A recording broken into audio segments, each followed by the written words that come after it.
केंद्र सरकार की योजनाओं का लाभ आप सभी तक निरंतर पहुंचता रहे। आज मुझे आपके साथ एक अहम जानकारी साझा करनी। नमस्कार। ईपीएस 95 हायर पेंशन पर अब तक की सबसे बड़ी और निर्णायक खबर। अगर आप भी हायर पेंशन का इंतजार कर रहे थे तो आज की ये रिपोर्ट आपके लिए है। जी हाँ, इस बार कोई अफवाह या सूत्रों के हवाले से खबर नहीं है, बल्कि ये जवाब सीधे संसद से आया है। और सरकार के इस एक जवाब ने, सच कहूं तो, लाखों पेंशनर्स की उम्मीदों पर एक बहुत बड़ा सवालिया निशान लगा दिया है। और इसीलिए आज का सबसे बड़ा सवाल यही है, क्या हायर पेंशन की जो उम्मीद थी वो अब पूरी तरह से खत्म हो गई है?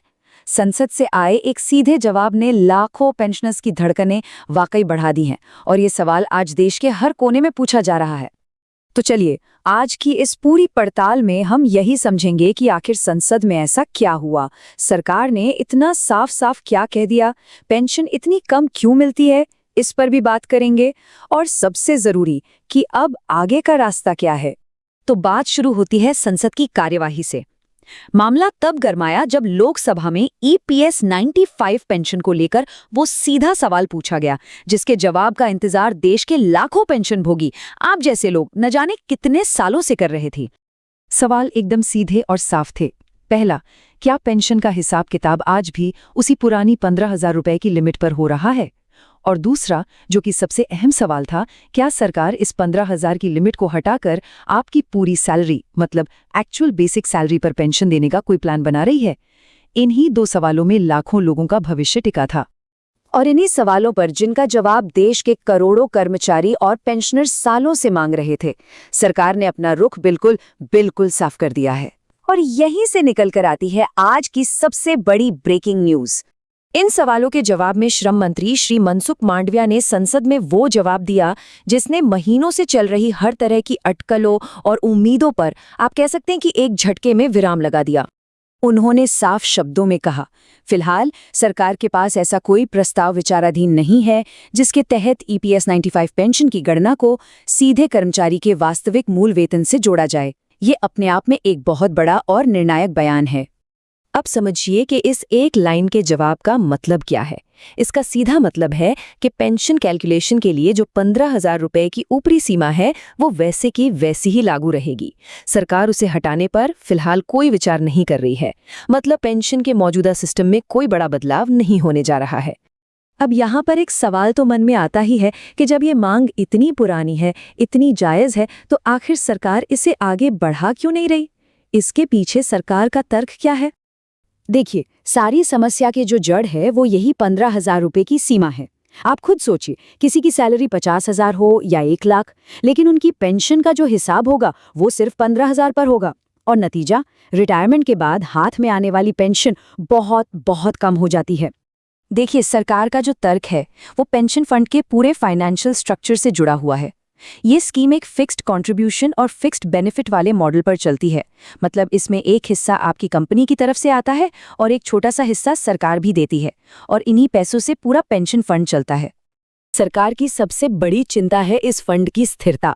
उसका मानना है कि अगर पेंशन की गणना को अचानक एक्चुअल सैलरी से जोड़ दिया गया तो पेंशन फंड पर इतना बड़ा आर्थिक बोझ पड़ेगा कि उसे संभालना शायद मुश्किल हो जाएगा। और सरकार, ऐसा लगता है कि फिलहाल ये जोखिम उठाने को तैयार नहीं है। और अब देखिए, सरकार के इस रुख का जो सीधा असर है वो ईपीएस 95 पेंशनर्स की एक और बहुत बड़ी मांग पर भी पड़ता है, और ये मांग है न्यूनतम पेंशन को बढ़ाने की। आज की सच्चाई ये है कि न्यूनतम पेंशन सिर्फ 1,000 रुपए महीना है, जबकि पेंशनर्स की मांग है कि इस महंगाई के जमाने में कम से कम 7,500 रुपए, और साथ में महंगाई भत्ता तो मिलना ही चाहिए। आप खुद देखिए, ये जमीन और आसमान का अंतर है।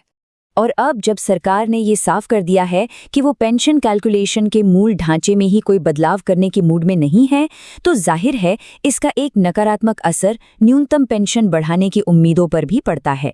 ये एक संकेत है कि 7,500 रुपए वाली मांग का रास्ता भी अभी आसान नहीं है। तो इन सब बातों के बाद सबसे बड़ा सवाल यही उठता है कि अब आगे क्या? क्या पेंशनर्स के लिए अब सारे रास्ते बंद हो चुके हैं? क्या कोई भी उम्मीद बाकी नहीं बची है? तो क्या वाकई सारे रास्ते बंद हो गए हैं? शायद नहीं। देखिए, सीधे तौर पर सरकार ने मना कर दिया है, लेकिन उम्मीद की कुछ किरणें अभी भी हैं। हो सकता है कि भविष्य में सरकार इस पूरे ईपीएस स्ट्रक्चर का फिर से कोई रिव्यू करे। देश भर में जो पेंशनर्स संगठन हैं, उनका दबाव अगर लगातार बना रहा तो सरकार को शायद न्यूनतम पेंशन पर अलग से सोचना पड़े। और कई बार ऐसा भी हुआ है कि संसदीय समितियों की रिपोर्ट के बाद भी बड़े फैसले बदले हैं। तो आज की सबसे सच्ची और ईमानदार तस्वीर यही है कि हायर पेंशन का रास्ता पूरी तरह से बंद तो नहीं हुआ है, लेकिन ये कहना भी बिल्कुल गलत होगा कि ये खुल गया है। स्थिति अभी भी बीच में अनिश्चितता से भरी हुई है।